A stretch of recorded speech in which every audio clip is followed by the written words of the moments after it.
Welcome back to the channel, and in today's video we're going to be looking at using a fresh aloe vera and a fresh cucumber within this soap. The first thing we're going to do here is get my aloe vera and my cucumber sorted. Now with aloe vera, what you want to do is you want to take your leaf, just cut off the end, and then you're going to go down the edge here to cut off that kind of little spiny bit, to go down the edge there. And then we're going to do exactly the same on the other side, just to take off all those spiny little bits. Now, the easiest way to remove the centre from an aloe vera is with a spoon. Unfortunately, I didn't have one to hand. I was in the middle of doing this and I couldn't go and get one very easily. So you see me struggling here with these little bits, and I'm going to do it with a knife. So I'd have got a little bit more out if I'd have used a spoon, but actually we didn't do too bad here using a knife. So what I'm going to do is run it very, very carefully down through the top skin there, and I'm taking off a little bit more. I don't really want to get too much, if any, skin in at all. So I'm just going to essentially fillet it a little bit like you would a fish. So you're just going to take the skin off of both sides, and you get this beautiful kind of like gel stuff inside. Aloe vera is obviously wonderful for things like sunburn. It's got a lot of kind of moisturising property and things like that in it. Now, I don't worry particularly about the amount of these kind of liquid high vegetables that are going into my soap. So I don't stress over the amount of water that's going into it. I do usually use quite a good water discount, as it were. So my lye to water ratio is 1 to 1.8. So I use 1.8 times the amount of water than I do the lye. But when I use things like this, I'll tend to add my vegetables, my aloe vera, cucumber, all of those things into my oils initially, and use my master batch solution, which is it is at a 1-to-1 lye to water relationship. And by doing it that way, yes, I may be up, I may be down, but I'm not going to be 100 million miles away from my water, and I don't find that it is too much of a problem. Now, you may have people say to you, no, you need to use an exact amount here. I found that water can be very flexible within a soap. You don't have to stress yourself out about getting exact amounts of water. If you have a little too much water, you may get glycerin rivers. They are not a bad thing to have in your soap. Glycerin is the humectant within the soap that's going to draw the moisture to your skin, so a little bit of extra water in there is great. And we're now at a point where we need to kind of get the juice out of here.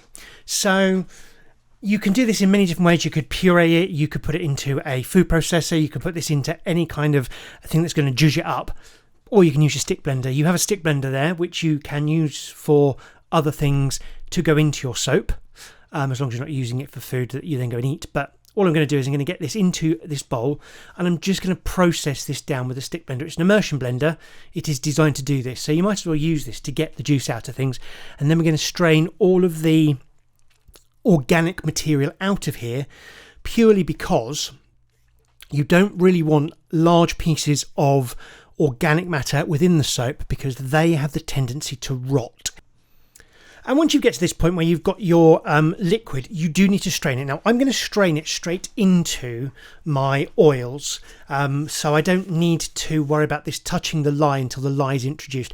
And I do it this way to prevent the lye solution burning any of the sugars that are within these. So your aloe vera and your cucumber are going to have some natural sugars in them, and as we all know, natural sugars alongside lye can burn. So by doing it this way, you can make sure that you get all of that water into your soap. And again, it doesn't matter, your lye solution can be 1-to-1, and you can add other liquids into your oils and give them a blitz. You don't have to have this the lye coming into contact with this liquid, and therefore you don't have to freeze it and all of those things. So this is a great way of adding those things. You think, oh, I really want to add it, but I haven't frozen it. Do it this way, use a 1-to-1 master batch solution, and you'll be all good. Once it's in, give it a good stir. Now, at this point, it is a good idea to get the stick blender back in and give it a good stick blend. Obviously, water and oil are not going to want to stick together, so this makes sure that you do get a very nice mix of the oil and water. When you add your lye, it becomes a lot easier to then use. It also means that you're going to have any little bits of organic matter that may have crept in. You can then get rid of those by just giving them a good blitz into the oil. And that's going to make sure that you have no chance of anything rotting within this soap. Now, the green tea aspect of this soap comes in via this fragrance oil here, which is a green tea fragrance oil. It's got a really beautiful smell to it. Now, obviously, we've got our aloe vera and our cucumber, which don't really have a smell into themselves, and you want something that's going to be nice on the skin. So this green tea fragrance oil is wonderful.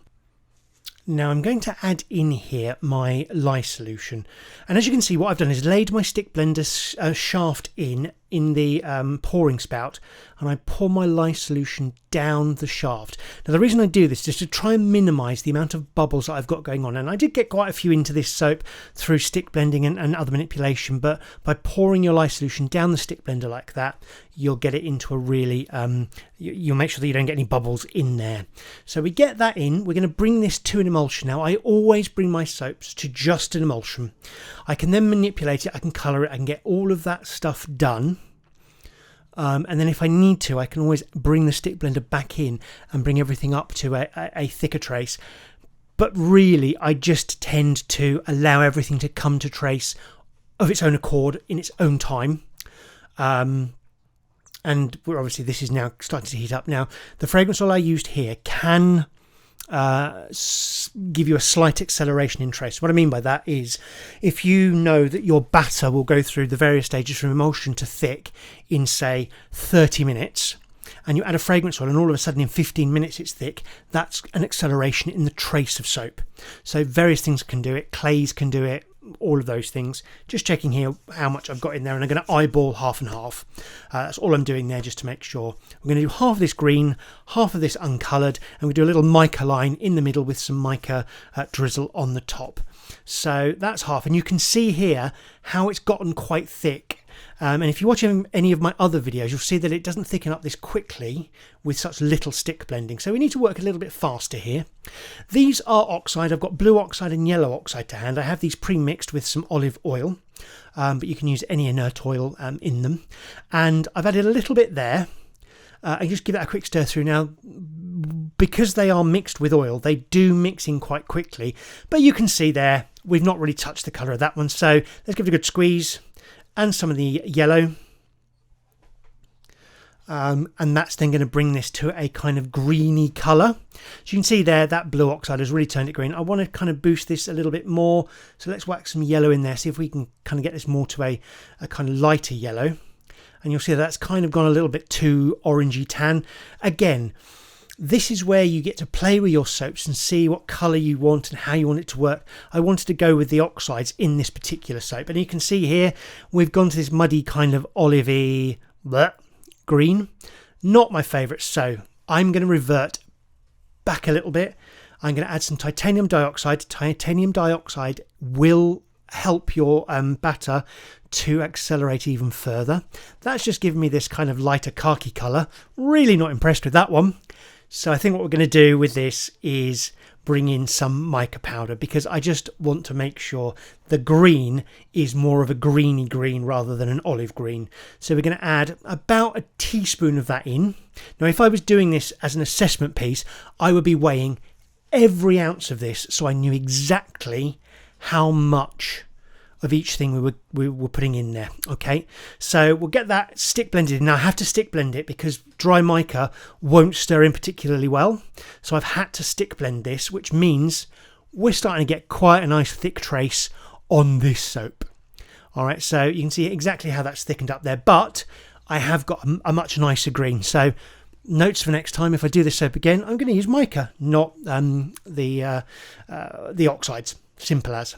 So I'm going backwards and forth between my bowls because this really is starting to thicken up. I do want this bit thicker than the white because I want to put that mica line in, I want to be able to texture it and all of those things. So I'm giving this a good stick blend just to make sure that that thickness is going to be enough to texture. And you can see it's sitting on the top of the bowl there, on the jug. It is starting to set up. We need to move a little bit quickly now because you'll also notice that my white has started getting a bit thick. Now I put the green in there because it's not enough to realistically colour it heavily, but it is going to add a little bit of that green colour. It's got some really nice thickness going on here. It means I'm going to be able to get a little bit of texture in there, and then when the mica line goes in, we can make sure that we've got some peaks and troughs going in and give it a little bit more interest than it just being a flat mica line. Skip the rest of that out, and all I'm going to go in here is with a little spoon, and I'm going to texture it. Now you can see there's not a great deal of movement going on, so I just went in a little bit heavier, give myself a little bit more. I could have allowed this to set up, but I was happy enough with that, and we're going to go on with our gold mica line.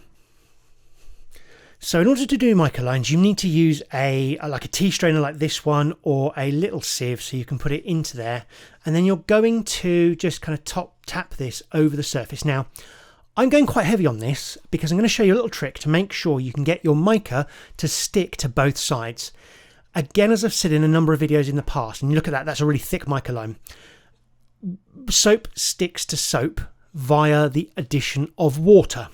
So if you want your mica line to stick and not make your soap separate, you need to spritz it with some distilled water. So all I've got in this little spritzer here is some distilled water, and I'm going to saturate this mica.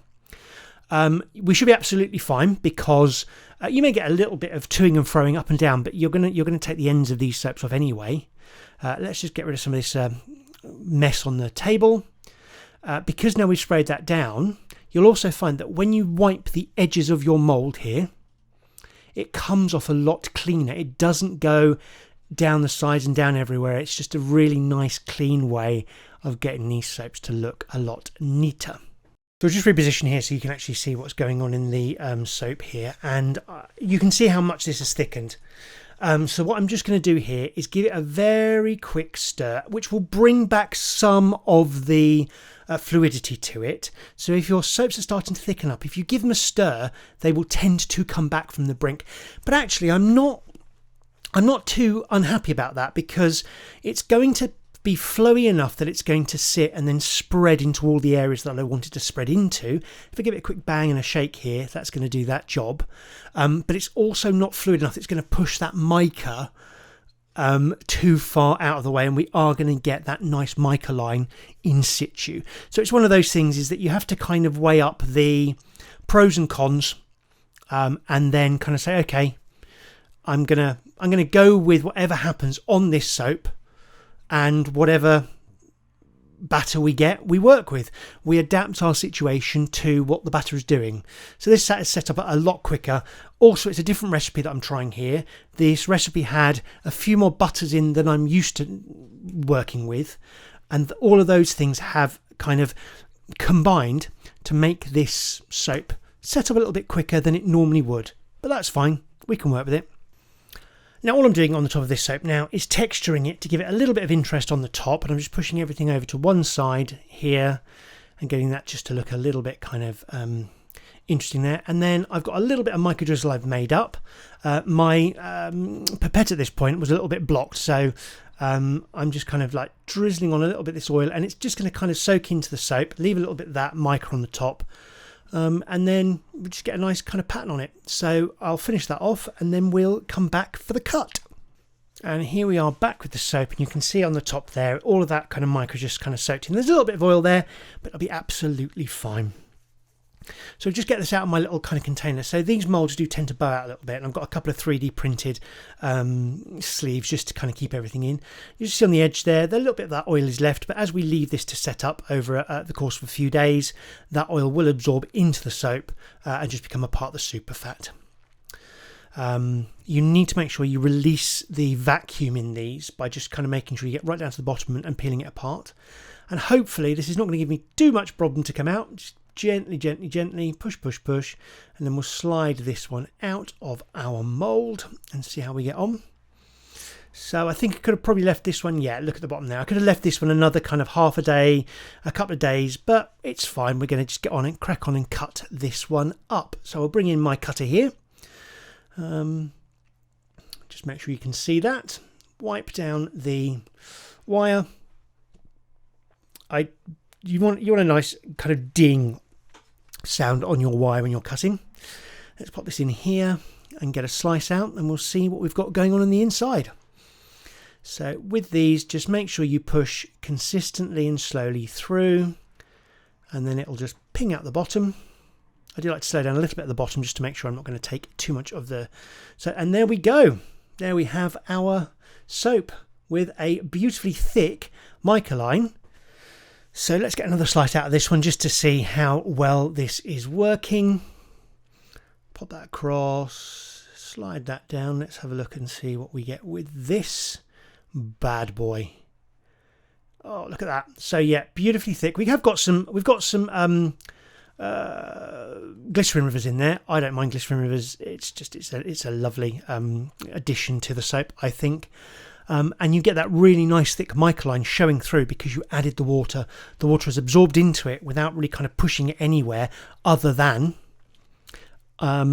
keeping that mica line nice and thick, but ensuring your bar of soap sticks together.